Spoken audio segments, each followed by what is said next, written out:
Và thời gian lướt qua lòng ta, mà ngày những tháng ngày dài năm ấy dường như chưa khi nào chững lại.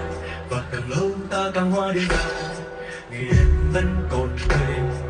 Anh đi là em, anh vẫn nhận ra từng giọng cười em ở đây.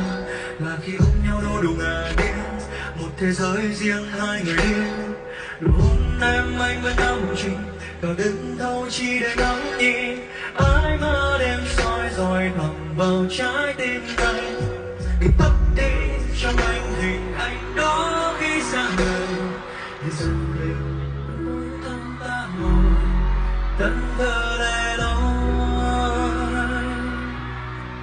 Dòng ký ức viết đôi hoa dấu ghi từng tiếng hát những điều nối tiếc hôn mà đến bao giờ hết ngọt ngào.